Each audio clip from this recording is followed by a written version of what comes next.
podcast is part of the Sports Social Podcast Network.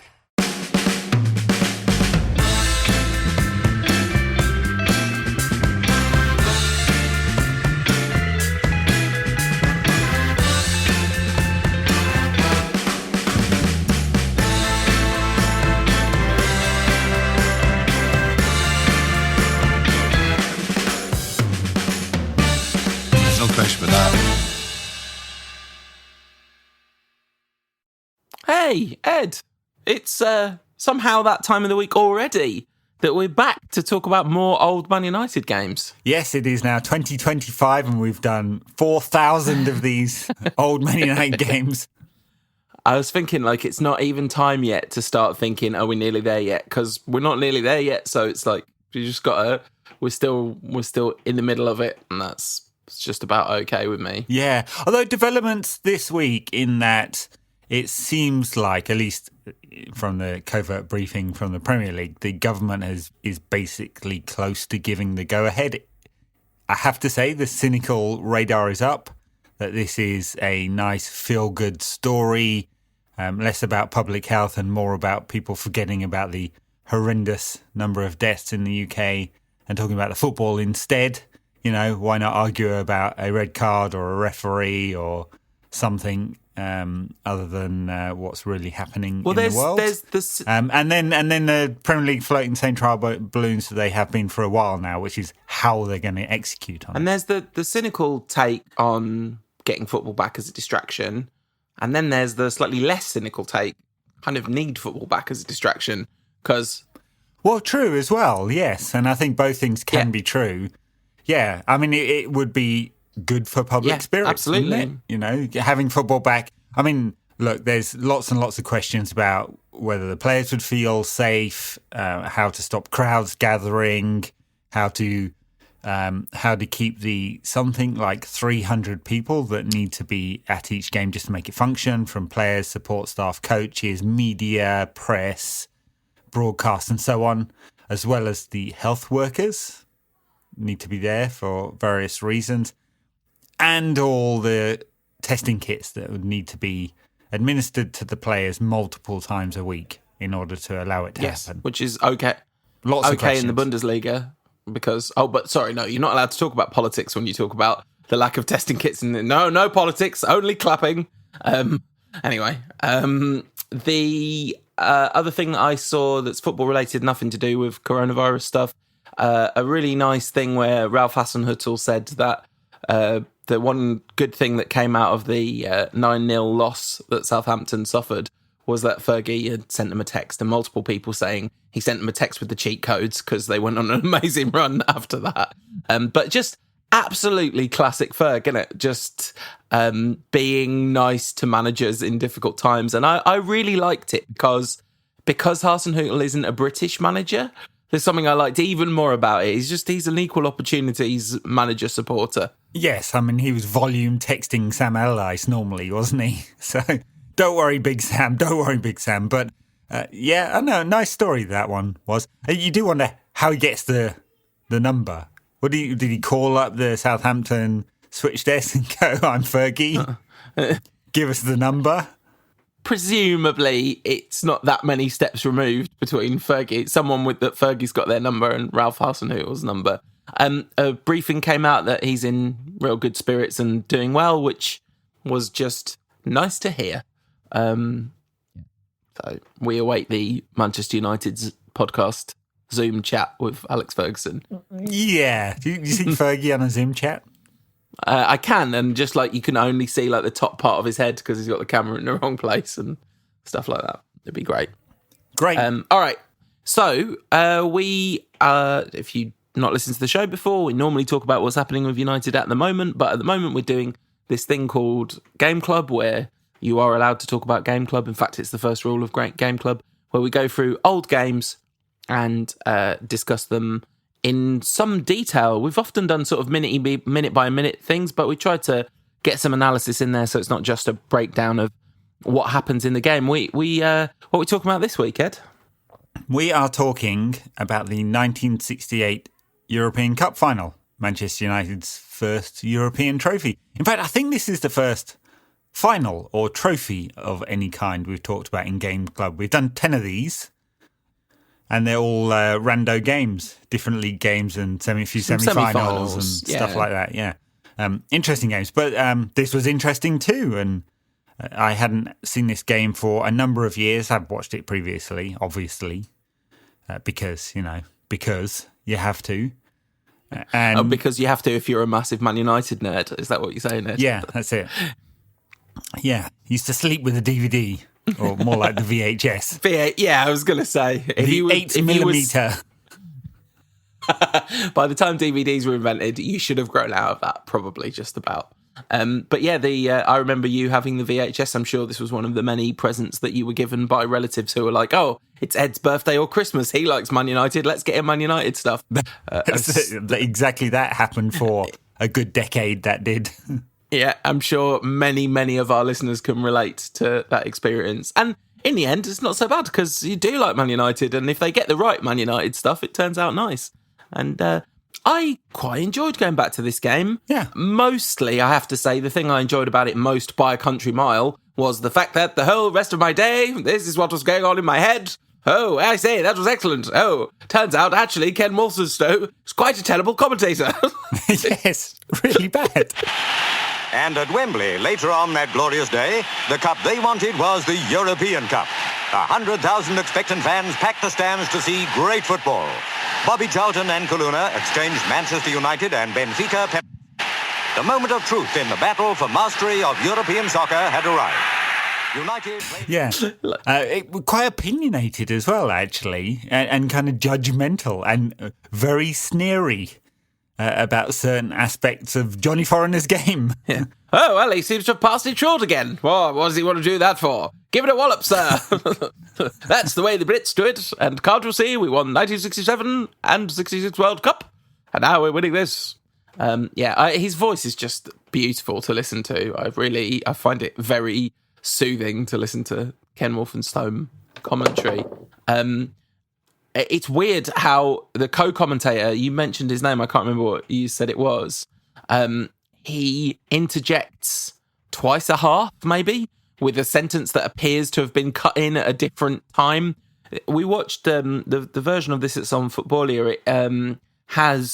It cuts out every moment of non-action, which I wonder whether it was to fit it onto a VHS. I wonder whether that's why they did that. Might be. Wally Barnes, I think, was the co-commentator. Right, who, was a footballer and commentated in World Cups alongside Waltherstowe. Very odd co-coms. Maybe we should send Gary Neville a copy of this and say, hey, copy that. I mean, he speaks, 10 times in the whole game, if that? Yeah, genuinely, if that. I would say it's 6, maybe. It's very, very rare that he chips in. And he doesn't have to, because Waltherstowe, whose name we've pronounced multiple different ways and will continue to, as the Ken. Let's just call him Ken. K-dubs. So for those of you who maybe haven't grown up, who are maybe not old, and don't know who he is the man who said, "Some people are on the pitch, they think it's all over. It is now, it's 4," which was his most glorious moment. Turns out that was a fluke. An absolute fluke. Well, he got very excited when near the end of this game in extra time, one random guy ran onto the pitch and evaded a couple of stewards. He's like, I know what I say. Oh, there's some people on the pitch. Oh, they shouldn't be. Jolly shouldn't be. So obviously had the telling off from last time. All right, so let's rewind back to the beginning. This is Manchester United's obviously first European Cup win.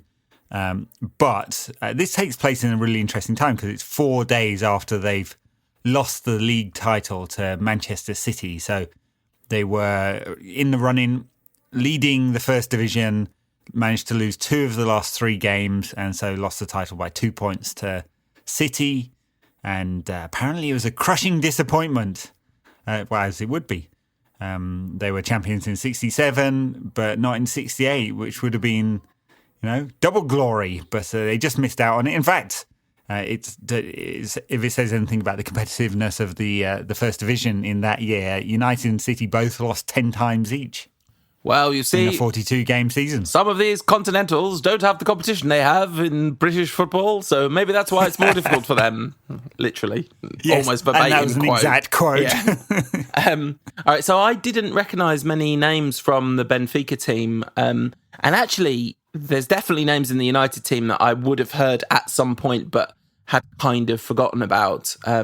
John Aston, who is man of the match in this game, playing on the left wing, is someone whose name I did not remember at all. And the fact that, like you mentioned before we started recording, he's at Luton Town within 18 months of this game being played is possibly why he's not massively remembered. But he plays a blinder in this game, and his dad was in the coaching stuff. Yeah, that's right. I mean, so it's basically a 4-3-3, sort of, with Brennan Dunn, the Irish fullbacks, and Bill Fuchs and Sadler at the back, sort of, although Sadler basically plays in midfield. So, yeah, he's not. He just doesn't play in defence. It shows on the graphics that he's playing in defence because they're sort of assuming that he's going to go and help Fuchs deal with the threat provided by Torres, the big lad who gets a lot of build-up. And eventually does actually finally get a knockdown to Eusebio for Benfica's but that goal. was about it. Yeah, he's a rubbish big lad, I'll tell you. He's not particularly... He's a rubbish big lad in a team that doesn't pass the ball more than 5 yards. Very slowly. But yeah, Sadler's playing beyond box to box. I mean, he's playing centre forward at some points, and he wears the number 10 shirt. So yeah, we really play with three at the back, one centre back and two fullbacks, really. Yeah, basically, and the fullbacks are not static by any means. And there's Styles and Charlton, I guess Sadler through the middle, Ashton and Best out wide, although Best roams a lot.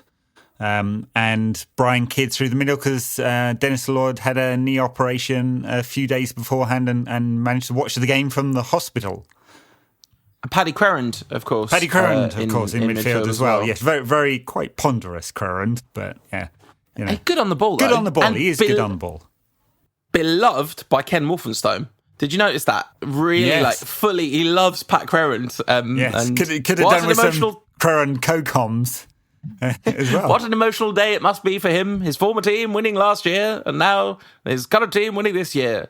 But yeah, I feel like I'm sure it was an emotional day for Pat Crerand, but there's probably people in that team for whom it's a more emotional day, Ken, for reasons. That's the other key context of this game, of course, which is that this is the first time, this is 10 years from Munich.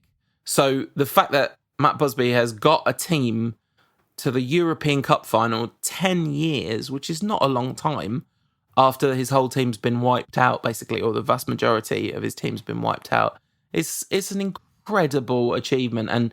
And you know, Charlton just collapses at the end of it, doesn't he? He's just completely emotionally devastated.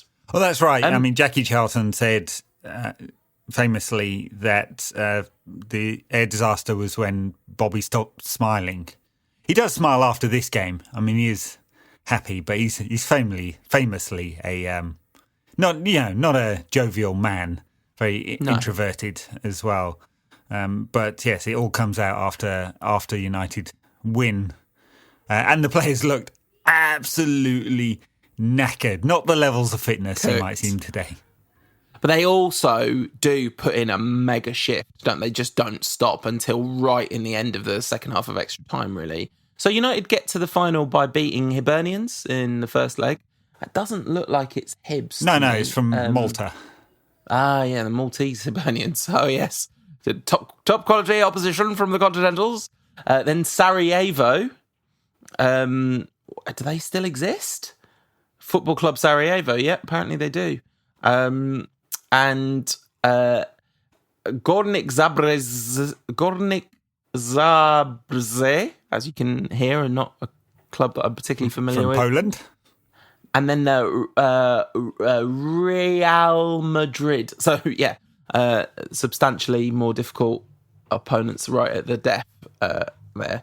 And in fact, Benfica's route is similarly non-taxing. Glentoran, Saint-Etienne, Vassas. And when I say non-taxing, they might have been really difficult teams to beat at the time. And then they played Juventus, but just not like a litany of very famous European clubs defeated on the way to this final. But tricky. But it's like the draw Manchester City gets most years, doesn't it?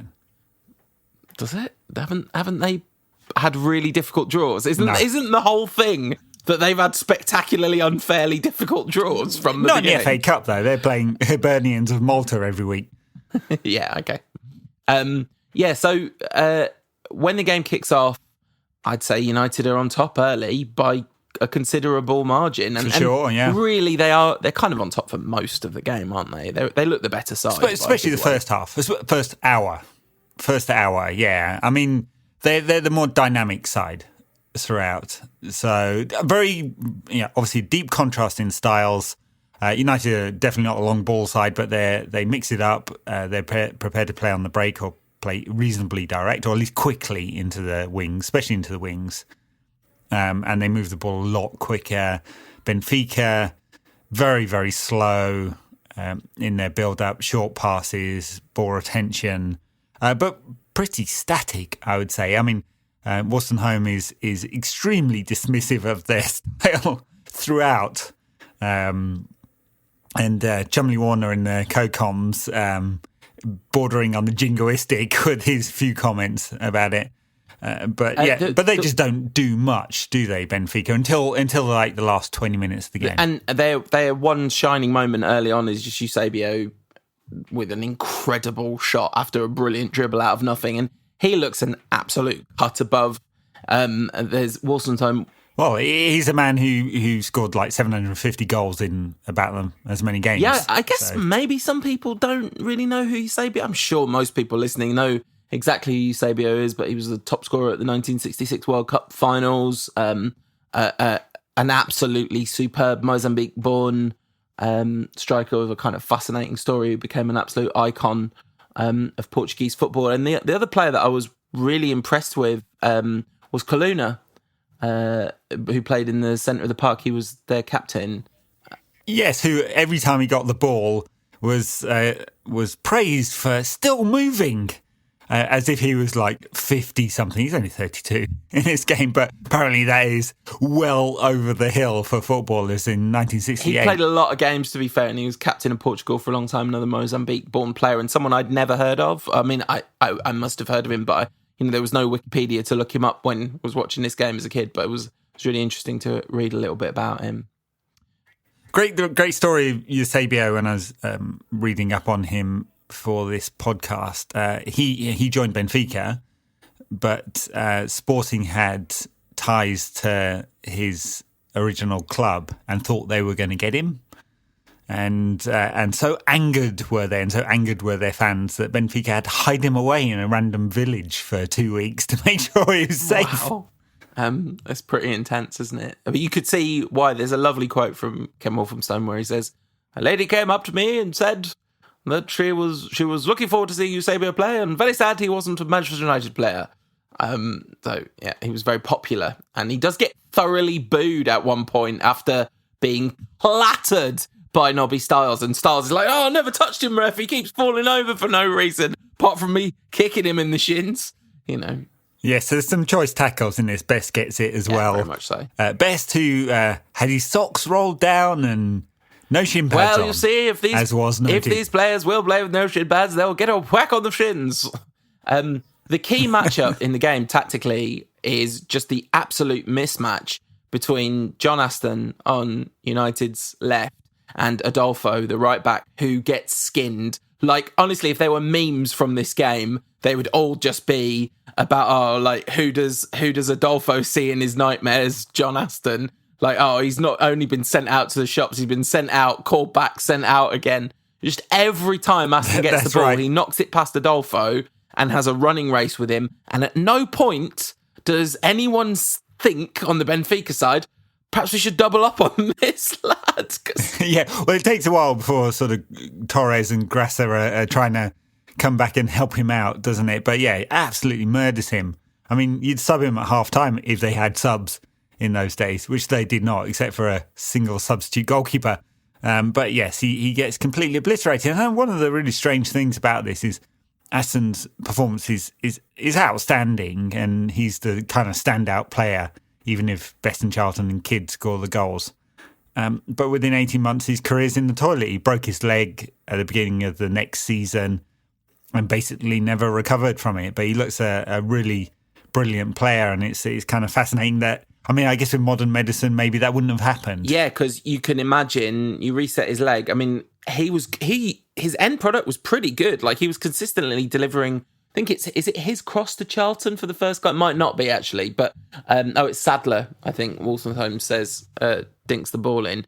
But he's consistently like putting in decent balls. He's not just speed, but if you took speed away from him, then and those fullbacks that catch him up would then murder his legs time after time. You can see why a leg break would be a career ender for a player like that, and it's a really sad story. And I'm sure that football is absolutely littered.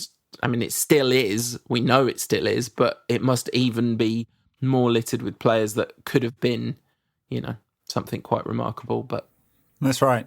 And on the other side of the pitch, Best, he's in the action early. His first two pieces of action, he tries to dribble around 6 players, loses the ball, and then really clumsily misplaces a pass. And in fact, it takes him a while to get into this game. A lot of very, very one-eyed, selfish play when instead of passing after he's beaten the third man, he tries to beat the fourth man. He has a stinker in this game. It's remembered because he takes the ball past the keeper for United's third, is it? It's not the one that puts us in ahead. Maybe it is. I can't remember. We'll get there. Yes, no, he scores 2 minutes into extra time. Yeah, so that is the one that puts... So it's a massively important goal, and he does take it pretty well. But, it's really notable that the crowd is gets very, very good in the second half, but in the first half, the crowd's quite sort of nervy sounding. The first big roar is when George Best gets the ball for the first time. So it's very clear these United fans really are turning up week in, week out to watch Georgie. But if... Well, 28 goals in that club season. I wonder how many shots that came from, because, oh my God, he is... You saying he's got low XG? Possibly not, but the level of selfishness, the one, I think it's in the second half, I think it's at 1-1, where Crerand is tearing past him on the right, and he just runs into trouble when he's got a ball left and a ball right. If he was nowadays, he would have been hammered for decision making. I mean, I know he's absolutely beloved of players of a certain age, and you can see why, because he is a sort of electrically exciting player to watch. But at least as frustrating as he is exciting in this particular game. He is. But look, in that first half, he's a factor. I mean, it's definitely Aston who's the real factor. Fullback, Tony Dunn supporting him from left back. Charlton, the metronome in midfield, isn't he? He just controls that midfield. And Fuchs trying to cope with Eusebio, who's, as you said, a cut above anyone else in that Benfica side and just looks dangerous every time he gets it. especially from free kicks where he's having shots all the time. Yeah. It gets really tetchy really early, this game. There's a lot of handbags. And at one point, there's a pretty mild foul on George Best and he refuses to shake the hand of the player who comes over to him. And there's really no sportsman. I mean, it's very remembered for one moment of real sportsmanship, this game. But that is the exception rather than the rule of the tone in which the game's played. It is quite fighty. There's a lot of melees and scrums happening. Quite a few. There's no goals during the first half. Bad Sadler miss. The closest. Yeah. Sadler miss is really close from inches. He just dives at it, doesn't quite get it. It's sort of Gascoigne in 96-esque, isn't it? And Eusebio hits the bar with a shot, which Stepney is nowhere near. I'm a bit lazy, to be honest. So he could at least go for it. I think he was probably just surprised. Because I'd say that's the highest quality piece of play in the entire game, apart from maybe Charlton's the header that he scores the first goal with. That's really, really exceptional. But I'd say that Eusebio shot does look like it would. That looks not at all out of place in a modern game, which a lot of this game would look pretty basic in a modern context. 50 years ago. Yeah, exactly. Yeah. Best absolutely buzzing after so half-time comes. Sadler's a one-on-one, by the way, a really bad miss from a one-on-one as well. And then after half-time, United just are out of the blocks, flying out of the traps, all over Benfica. They win the ball back quickly every time they lose it, and almost every attack looks sort of threatening. And Charlton scores a really nice goal with a lovely ball from Sadler, who has a good game generally, I think Sadler did. That's right. And it's a classic Bobby Charlton moment, you think of. Glancing header, 9 foot in the air, brilliant leap. I mean, the man is 30 during this game, but looks 80.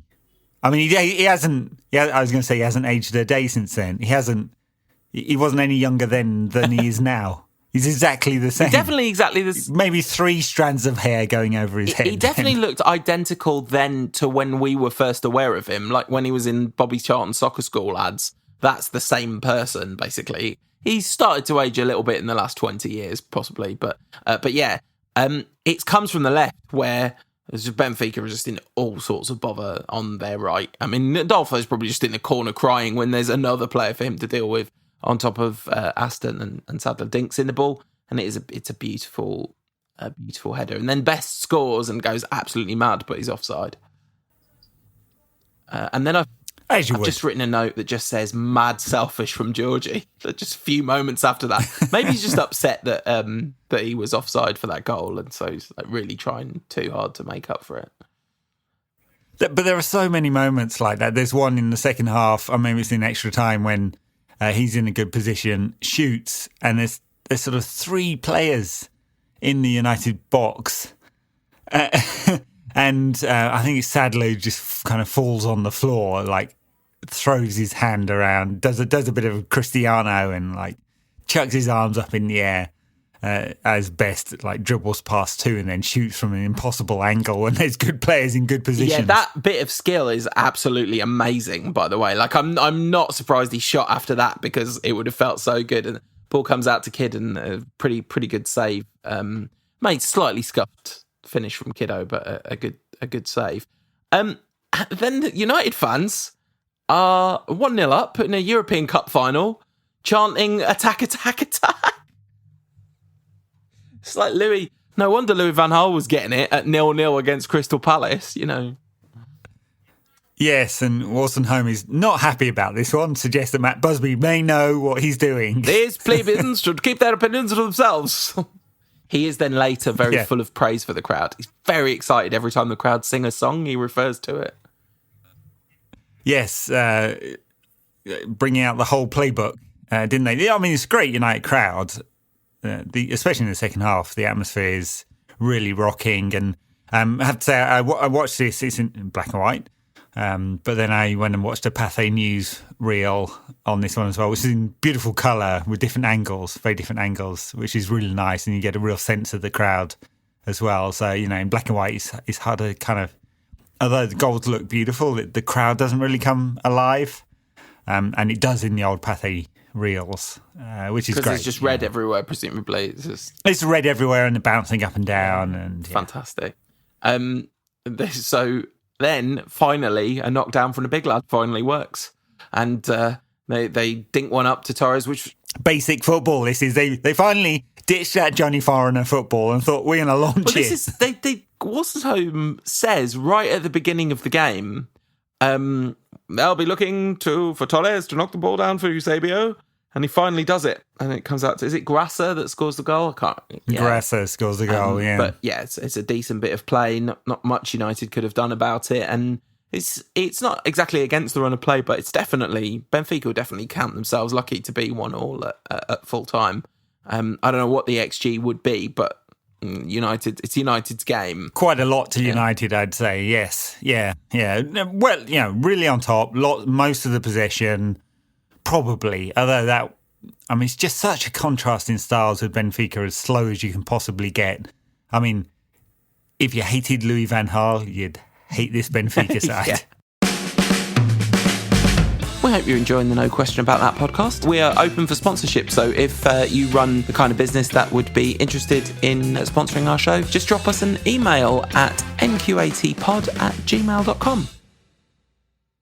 It nearly, though, goes completely the other way. Talk about XG, a fairly high XG chance, I'm sure, from Eusebio, and this is one of the most famous moments, I guess, of... Minutes before the end. So, Eusebio...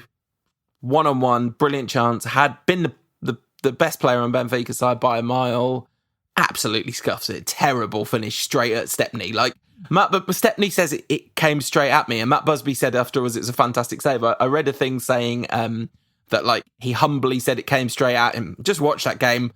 It wasn't it was literally a terrible shot. And then Eusebio kind of makes a big show of applauding. Oh, wonderful save. And everyone's going, oh, this is great sportsmanship. It's like, no, he's trying to make everyone think it was a good save, and he didn't blow the chance. Stepney was a wonder goalkeeper to stop that rocket from the big cannon boot of Eusebio, and the great Portuguese star sportingly acknowledged it. But that wasn't it. 90 minutes up and still deadlock. The teams were weary, but the fans weren't.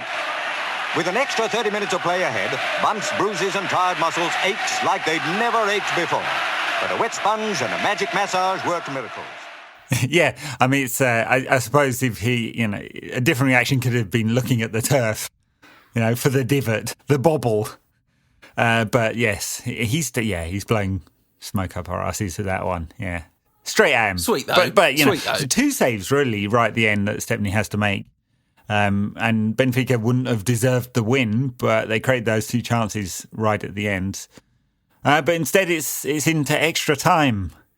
Nerves for 2 minutes. Whose fitness will hold up the longest? Manchester United's most assuredly. There's one moment where the co-commentator, by the way, calls Benfica Portugal. Yes. It's like, well, the thing about Portugal is, it's like, that's not. They're not playing against Portugal anyway. Yeah, so Stepney launches it from with the ball in his hands. Very nice flick on from, I think, Sadler. It's Kidd, I think. Is it? Kidd. Right. Yeah. It's someone with two numbers on their back. Yeah. That was what I saw. And then Georgie absolutely skins the keeper. There's one little moment there. It looks like he slightly overhit it, but balls are heavier in those days, so it just stops and does well. Interesting in the build-up to that. So first Stepney rolls it out to Brennan, who just rolls it straight back to him. Then he rolls it out to Dunn, who rolls it straight back to him. Obviously shattered. They're like, we don't want the ball. So then he launches it. It's just a big punt upfield. And a brilliant finish by Best, who afterwards said what I really wanted to do. A very famous quote from Best was take it around the keeper, stop it on the line and head it in. But I had second thoughts. They were coming at me too fast. Yeah, and honestly, the way he played this game, I'm not surprised that's what was popping into his head. Because, but no, lovely. And he had worked really hard. Whether he had worked really hard in the service of the team is another question. But I think Bobby Charlton would say that wasn't necessarily Georgie's way. And they put up with him because he was absolutely brilliant. And he was, for the time, absolutely brilliant. I mean, this is not his best game by any stretch of the imagination, but he tries things and does things that nobody else tries or does in this game. Great, yeah. And then 2 minutes later, game's dead, basically. And hey, guess how Aston wins the corner? He absolutely skins Adolfo, ladies and gentlemen. Poor old Adolfo. I wanted to have a second look at that corner, though, because I'm not sure it didn't come off Aston's shins. Possibly. But yeah, Adolfo looked exhausted 7 minutes into this game. In the 99th minute or whatever, he's really wiped out, and Aston just knocks the ball past him, runs past it, round him on the outside, and then gets the corner. Yeah, I mean, the thing about Aston, he is brilliant in this game, but it's pretty basic, right? His one trick is go wide and go fast. But it works. He's very successful. It's mad how often it works. You think at some point, shouldn't Adolfo just play a deeper line, mate? Because this high line business it's like John Terry playing a high line under AWB. It's not a good look. I can't see who takes the corner. Presumably it's Bobby Charlton that takes the corner. Yeah, it's really hard to tell, isn't it? Yeah, it's sort of the single camera setup, except for their one roving camera, or whatever Wolstenholme calls it, which occasionally shows a sort of semi-slow-mo replay, which is slightly awkwardly cut to. But yeah, basically one fixed camera doesn't peer into the darkness of the corner very well. And Wolstenholme doesn't think to mention who either put the ball in or heads the ball towards goal for Kidd to latch onto. So I think it's Sadler that has the header. Right. That, might be. I slowed it down a few times. Couldn't work it out. Yeah. Then Kidd heads the ball, bounces back out to him, and he heads it in. And it's his 19th birthday. Brian Kidd's 19th. A pretty good 19th birthday, scoring a European Cup final. Pretty And the crowd shortly afterwards sing an authentic happy birthday, start to finish happy birthday to Brian. Happy birthday, dear Brian. The splitter. Still at City, isn't he, as a coach? Oof. What went wrong? As the bellboy famously said to George Best when he was... when was that? It was after... he was caught with... he was in Vegas, wasn't it, in his later career, and he was caught in Vegas with piles of money that he'd won at the tables in a hotel bed with one of the Miss Worlds or Universities. And the bellboy had said to him, George, where did it all go wrong for you? Yeah. There's another goal. Best puts in a tackle in the box late on. Like, kind of amazing. And then United, Wolstenholme says the United fans are out singing and out shouting the England fans from the World Cup final. Too right they were. United bigger than England, always. Yeah, absolutely. Even in the mid 60s and late 60s. There's When the Reds Go Marching In gets sung, and Wolf also says all the English clubs sing this song when the Reds go marching in. It's like he's really entertained by the crowd singing. There's another one that he refers to as well. It's all very jolly, and United fans at this point know the game's won really, and they're just having a sing song and a celebrate. They are, but there's another goal to come, and maybe even the best of the night.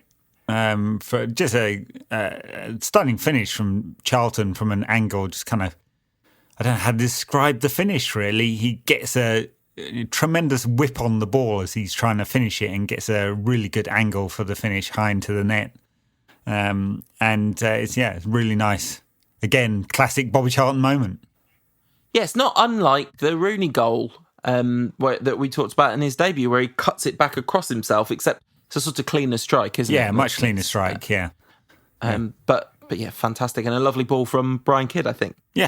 That provides getting an assist as well as a goal on his birthday. And then Wolstenholme has one final moment of magic where he says, the referee Concerto should be called Concerto because we'd like him to blow that whistle.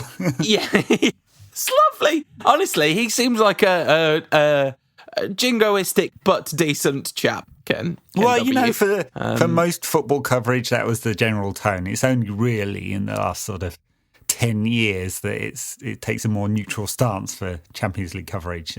Well, yeah, we saw that 91 cup final, and they were just openly supporting United. I would say in this game, if anything, they slightly less openly support United. I mean, they are, but not quite to the same extreme. And then the second half, really, he says, Benfica will be looking to put on an exhibition here, knowing they're beaten. And they sort of try a few bits and pieces. Eusebio has another crack. But the game sort of peters out. And United are European champions. Really, just an incredible achievement. Just an absolutely... mind-boggling level of achievement. The fact that Matt Busby built the team that he built originally, that was maybe not going to be European champions, but, could well have been. They were certainly all-conquering here. To build another side of that quality. And then I guess this is, well, I don't guess, this is where it peaks, isn't it? It's starts to kind of begin the slide from this point. And very quickly, yeah. So within what, 3 years, Busby is out and McGuinness is in disastrously, of course. But yeah, Charlton's on the slide from this moment. Many of the players from this team leave and they're off. Obviously Law's back into the team, but he reached his peak by the early 70s as well. So, the final, sort of almost a bookend on Busby's fantastic career as a United manager. Yeah, and the man who built the modern club. There's a reason that there's 2 statues at Old Trafford of managers. The Best Law and Charlton one is really interesting in historic. We sort of take it for granted that it's right and proper that statue should be there, and I'm certainly not saying it's not. But it's kind of interesting, isn't it? When you now look at the whole history of United, they're obviously like incredibly important players, but actually the modern history of United has even superseded some of their achievements, and none of that's been yet put into bronze outside. And it's going to be really interesting. Is there going to be a Neville, Scholes and Giggs statue? And then when there's a statue made, everyone else sort of slightly gets written out of existence. Nobby Stiles is written out of existence because that statue exists, and John Aston certainly is. It's an interesting thing, isn't it? Because really, they, apart from, Law, they were all incredibly impactful in United's first kind of televised great era or recorded great era. But yeah, it's going to be interesting to see what happens with that. Yeah, well, we'll see. Yeah, Neville might have to make friends with the club again after sticking a hotel in the car park, much against the club's wishes. So, yeah, if you're not going to give us a statue, we're going to literally put this hotel in the forecourt. Yeah, so you have to look at it all the time. Busby won 5 First Division titles. It probably would have been many more, of course. So 3 of those came before the Munich air disaster, and then 65 and 67. There were other titles. Won the FA Cup in 63, which we may look back on at one stage, and in 48 before the sort of Babes era. And you just wonder what he might have built. So reached the semi-finals of the European Cup with the Babes side. Never got to see that team come to fruition, and took an awful lot of rebuilding to get back to United of the early or the mid to late 60s. It's just that, I know I talked about this the other day when we talked about the Busby documentary. Well, the other day, it was months ago, but it all blends into one nowadays. But just the human achievement, it just beggars belief, the capacity to come back from a trauma like that and probably never do any kind of meaningful emotional processing other than just existing, and other than the odd moment or whatever, certainly never really being able to reckon with it with the kind of insight that you could potentially have access to now. Culturally speaking, it would be very unlikely that he would have talked about his feelings in a meaningful way. Just put the pieces back together, forced the pieces back together, somehow managed with force of will to do it. It's unbelievable. And no wonder they all collapsed in a heap after they won the European Cup, It's pretty massive. Well, that's right, yeah. And I'm sure... football is a team sport, and players are, it's their second family. It's been interesting listening to some of the reaction from players during this break, because a lot of them are having sort of emotional responses, which are, I'm not with my family. And it's definitely true of players who are from overseas and perhaps don't have their family with them, but, also of local. And Charlton lost 8 of his, so and he was never the same again, apparently. No, you can see it, can't you? But they did this thing together, Busby and Charlton, and lots of other people too. But they did this thing together to honour the people that had gone in the most sort of spectacular way. It's pretty incredible, and it is. Charlton was brilliant in the final too. I guess probably useful that he's 2 years ago I literally won the World Cup here. Him and Stiles in the centre of the park, just being this is old hat. We're just a few short shakes removed from winning the World Cup together here. So Sticking it to the Continentals, as Wally Barnes calls them, after he's called them Portugal. Yes. So, very enjoyable to look back on football in black and white. We'll do something more futuristic next, shall we, Ed? We shall. What shall we do? Sorry, Tom. Damn it. This is the first time for ages we've had a sorry, Tom. Been on such a good run. I have no idea what we're going to do. Right, so 43 minutes. Pick final. There's a big sorry. What, sorry? Oh, you said we'd not done a final. We literally did the Cup Winners' Cup final. We did, yeah. I just remembered that. Right, what are we going to do next? Could do the 2008 final. Moscow. Yeah. The rain. We should spread out the European Cup finals. Maybe we should, yeah. We could do all the good games. We could do the 77 FA Cup final. Oh yeah, why not? Against the Scouse, yeah. Because that's sort of contextually interesting. It's 9 years later after this game. So anyway, okay. So next up, we're going to do the 1970. We're going to stick with olden days, and year I was born, the 1977 FA Cup final. So old. Liverpool. So old. Oh, sorry, Ed. What year were you born? Was it even in colour then? Yeah, were we born in colour? That's the question. Yeah. So the 1977 FA Cup final. Be interesting because that's literally only 9 years after this game, but a world apart in terms of everything that's happened at United. Yeah, in 9 years, the club has gone from European champions, to that team falling apart, a failure of a manager, two failures of managers, relegation, and sort of rebirth. I suppose at least these days we haven't been relegated. No, quite. We've kind of effectively just been relegated from the Champions League to the Europa League. That's the kind of contemporary it's relegation. The worst kind of It's worse. It's worse. I'd rather play in the Championship. Yeah. So yeah, it'd be fun to do that. I've never seen that game in full, I don't think, unless you had it on VHS. Did you have that on VHS? I don't remember. Certainly I've seen familiar with the goals. Yeah. Yeah, but I think that might be all I've seen. But yeah, I'm looking forward to that one.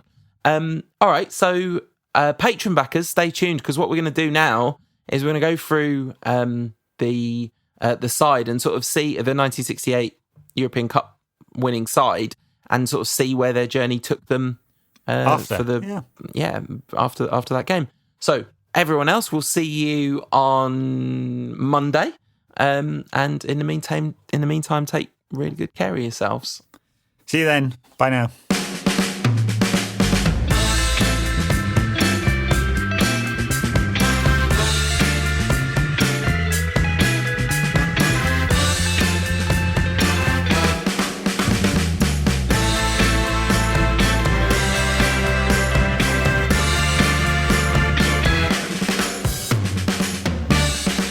For that.